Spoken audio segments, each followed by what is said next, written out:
আপাতত এই দুইটা খাঁচা আনছি, আমরা এই দিকটাতেও খাঁচা দিব, নিচ দিয়ে এই পাশটা সব জায়গায় খাঁচা দিব।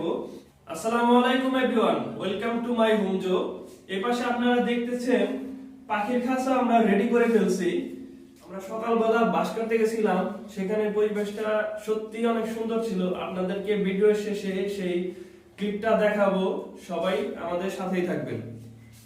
এই খাঁচা দুইটা আমরা একসাথে বেঁধে দিছি আর বাঁশের ফ্রেম লাগাই দিছি, এটা দাঁড় করানোর জন্য। আমরা চাইলে এটাকে ছিদ্র করে দেয়ালের সাথে লাগাতে পারতাম, কিন্তু দেয়াল নষ্ট করতে চাচ্ছি না, কারণ এই জায়গাটা হচ্ছে সাময়িক সময়ের জন্য। তাই আমরা ছিদ্র না করে বাঁশের ফ্রেম লাগাইছি, সেক্ষেত্রে আমাদের আর ছিদ্র করতে হয় নাই। আর এই খাঁচাতে আমরা ঘুঘু পাখি আনবো, মানিক ভাই আমাকে গিফট করবে রেখে দিছে। এছাড়াও মানিক ভাইকে আমি বলছি যে আমার জন্য কিছু পাখি রাখার জন্য, মানিক ভাই আমাকে কিছু পাখি দেবে। আমি 2-1 দিনের ভিতরে গিয়ে নিয়ে আসবো পাখিগুলা। এর পাশে আমরা যে দেখতেছেন এই টাইগুলা দিয়ে আমরা খাঁচার সব জায়গায় বাদ দিয়ে দিছি। আর এই পাশটাতে আমরা মাচার মতো করছি, যেন এখানে খাবার টাবার রাখা যায়, পাখির খাবার, খরগোশের খাবার, ঘাস টাস রাখা যায়। এর জন্য এটা আপাতত রাখছি। কিন্তু এই জায়গাটাতে আপনারা পরে দেখতে পাবেন, এখানে আমি পাখির খাঁচা সেটিং করবো। আরো নতুন নতুন যে পাখিগুলো আসে, সেই পাখির জন্য এই জায়গায় খাঁচা দেওয়া হবে। এছাড়া আমাদের এই জায়গায় পর্যাপ্ত জায়গা আছে চারপাশে, আমরা এই চারপাশেই পাখির খাঁচা দিব। খরগোশগুলা কি করতেছে একটু দেখি। এই যে দেখেন, এটা কি করতেছে, এই কোনায় দেখেন, খাবারের জন্য দেখেন একবারে মাথা উঁচু করে আসে। আমাকে দেখলেই ওরা খাবারের জন্য এগিয়ে আসে। দেখেন কেমন করতেছে। ওদেরকে সকালবেলা খাবার দেওয়া হয় নাই, আমরা খাবার দিয়ে দেব, ঘাস দিয়ে দিই ওদের।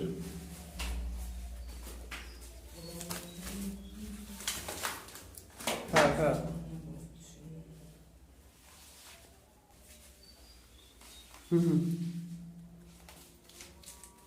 দেখেন কেমন করে।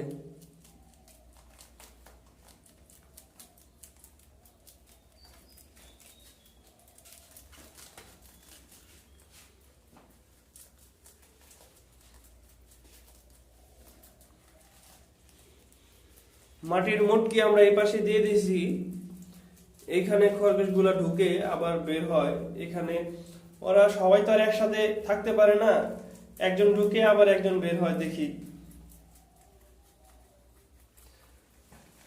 সকালবেলা ঘরটা পরিষ্কার করতে হবে, আমরা এই পাশে চাপাই দিছি রাতের বেলায়, এটা পরিষ্কার করে ফেলবো।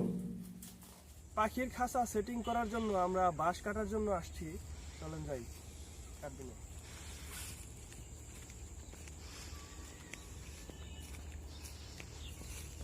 বাঁশটা কাটবো, এটা চলে, এটা মনে হয় ঠিক আছে, এটা কাটি।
গাইস, এটা ছবি